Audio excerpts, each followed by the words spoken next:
Good morning student. मैं शिव कुमार आपका online शिक्षण अधिगम में स्वागत करता हूं। आपका विषय है व्यापारिक संगठन एवं पत्र व्यवहार। पिछले वीडियो में हमने प्रतिलिपिकरण की विधियों के बारे में पढ़ा था। कितनी विधियां हैं, उसमें से हाथ द्वारा प्रतिलिपि लेने की विधि के बारे में पढ़ा था। उसके लाभों एवं हानियों के बारे में पढ़ा था। उसी के आगे का आज का हमारा टॉपिक है दाब यंत्र द्वारा प्रतिलिपि लेना। किस प्रकार से, किस तरह से दाब यंत्र द्वारा प्रतिलिपि लिया जाता है, दाब यंत्र द्वारा प्रतिलिपि लेने के क्या लाभ हैं एवं उसकी क्या हानियां हैं, इसके बारे में आज हम अध्ययन करेंगे। देखेंगे दाब यंत्र द्वारा प्रतिलिपि लेना। दाब यंत्र द्वारा प्रतिलिपि लेना यह सबसे पुराना तथा घटिया किस्म की विधि है।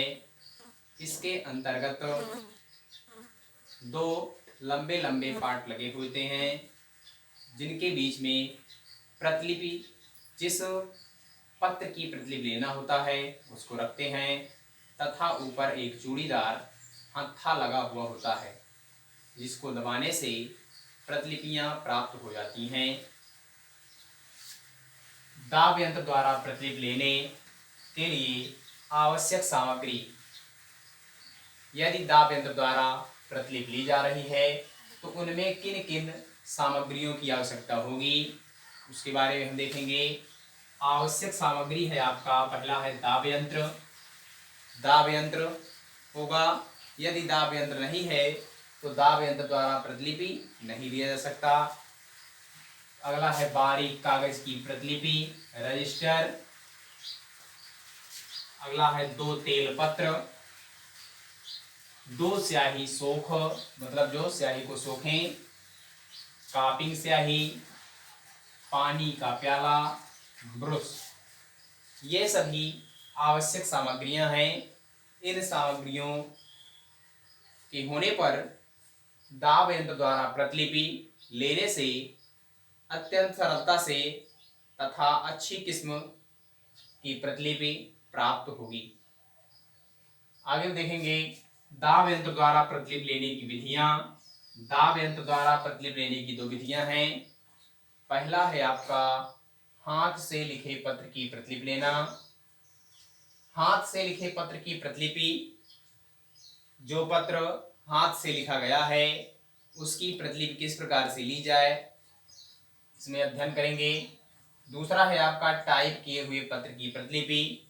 यदि पत्र को टाइप किया गया है तो उस पत्र की प्रतिलिपि किस प्रकार से ली जाएगी, उसकी जानकारी हम देखेंगे, इसमें जानकारी करेंगे। पहला है आपका हाथ से लिखे पत्र की प्रतिलिपि।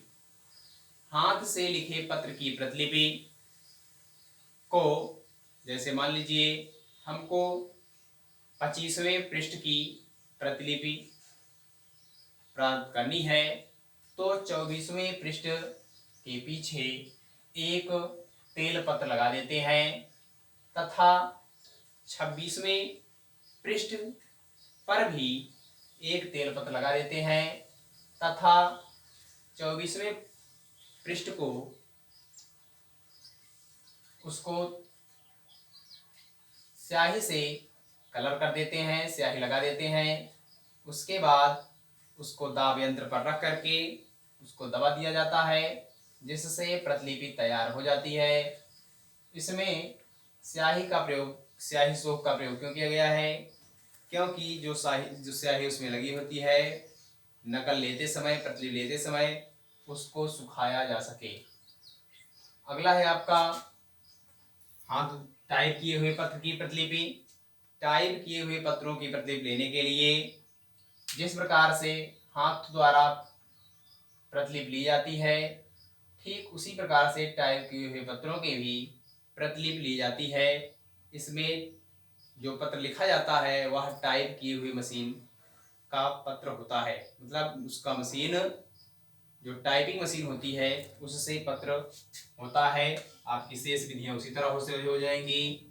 जिस प्रकार से हाथ द्वारा लिखे गए पत्र की प्रतिलिपि ली जाती है। आगे देखेंगे दाब यंत्र द्वारा प्रतिलिपि लेने के लाभ। दाब यंत्र द्वारा प्रतिलिपि लेने के क्या लाभ होंगे? दाब यंत्र से प्रतिलिपि लेने के निम्नलिखित लाभ होते हैं। पहला है आपका मूल पत्र। जो प्रतिलिपि या जो नकल दाब यंत्र द्वारा ली जाती है वह मूल पत्र की ही भांति होती है। उसमें किसी भी प्रकार का परिवर्तन नहीं होता है। अगला है सरल ढंग। दाब यंत्र द्वारा प्रतिलिपि लेने का अत्यंत सरल ढंग है। सरल ढंग क्यों है? क्योंकि इसमें जिस पत्र की प्रतिलिपि हमको लेना है या नकल लेना है उसको दाब यंत्र के मशीन में दोनों पार्टों के बीच को रख करके दाब मशीन के ऊपर का हत्था दबा दिया जाता है, जिससे हमारी प्रतिलिपि तैयार हो जाती है। अगला है आपका रजिस्टर। दाब यंत्र द्वारा प्रतिलिपि बनाने के लिए किसी अन्य प्रकार की फाइल की आवश्यकता नहीं होती है। इसमें एक रजिस्टर होता है। उस रजिस्टर में ही प्रतिलिपियों की जिस पत्र की प्रतिलिपि हमें नकल लेना है उसको उसी रजिस्टर में रख करके दाब मशीन द्वारा दबाकर उसी रजिस्टर में ही उसकी प्रतिलिपि या नकल ले ली जाती है। आगे देखेंगे डर का अभाव। डर का अभाव क्या होगा? दाब यंत्र द्वारा प्रतिलिपि लेने से किसी भी अक्षर या शब्द के छूट जाने का डर नहीं होता है। अगला लाभ है आपका न्यायालय में मान्य। न्यायालय में मान्य में दाब यंत्र द्वारा ली गई प्रतिलिपि को न्यायालय में प्रमाण के रूप में प्रस्तुत किया जा सकता है, जिसे न्यायालय द्वारा उसको मान्यता प्राप्त होगी, मान्य होगा। आगे देखेंगे अगला है आपका हानि। दाब यंत्र द्वारा प्रतिलिपि लेने से क्या क्या हानियां हो सकती हैं, उन हानियों के बारे में पढ़ेंगे हम। तो पहला है आपका अधिक समय। दाब यंत्र द्वारा प्रतिलिपि लेने से अधिक समय लगता है। अधिक समय क्यों लगता है? क्योंकि जिस पत्र की प्रतिलिपि लेना है उसको दाब यंत्र के दोनों पार्टों के बीच में रखा जाता है तथा दोनों पार्टों के बीच में रखने के बाद उसमें ऊपर जो हत्था लगा हुआ होता है हत्थे को दबाया जाता है। हत्थे को दबाने के बाद जिस पृष्ठ की हमको लेना है उस पृष्ठ में दोनों उसके पहले वाले पृष्ठ तथा उसके बाद वाले पृष्ठ पर तेल पत्र लगाए जाते हैं तथा उसमें दोनों तरफ स्याही सोक का भी प्रयोग किया जाता है, जिससे प्रतिलिपि हमारी नष्ट ना हो। कापिंग स्याही का भी उसी में प्रयोग किया जाता है। अगला है आपका मूल प्रति के खराब होने का डर।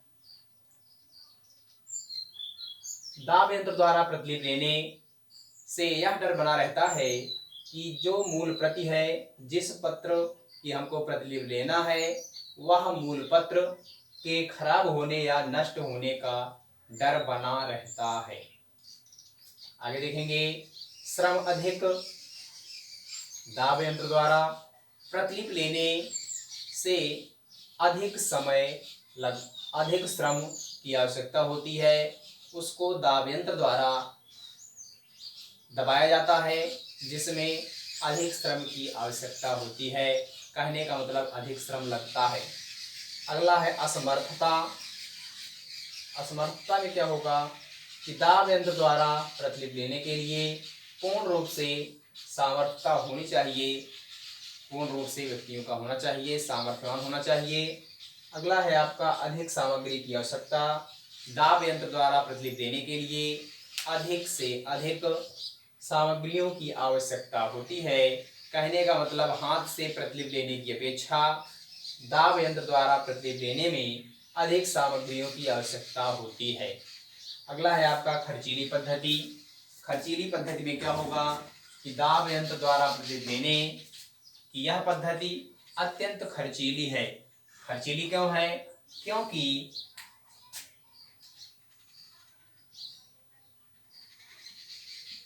इस पद्धति में दाब यंत्र द्वारा प्रतिलिपि लेने के लिए खर्चीली पद्धति किस प्रकार से है कि इसमें दाब यंत्र की आवश्यकता है, बारीक कागज की प्रतिलिपि रजिस्टर लेना आवश्यक है, 2 तेल पत्र लेने चाहिए, 2 स्याही सोखता होने चाहिए, कापी स्याही होना चाहिए, पानी का प्याला होना चाहिए और ब्रश भी होना चाहिए। इन सभी सामग्रियों को क्रय करने में अत्यधिक खर्च हो जाता है, इसलिए यह प्रणाली खर्चीली पद्धति या खर्चीली विधि होती है।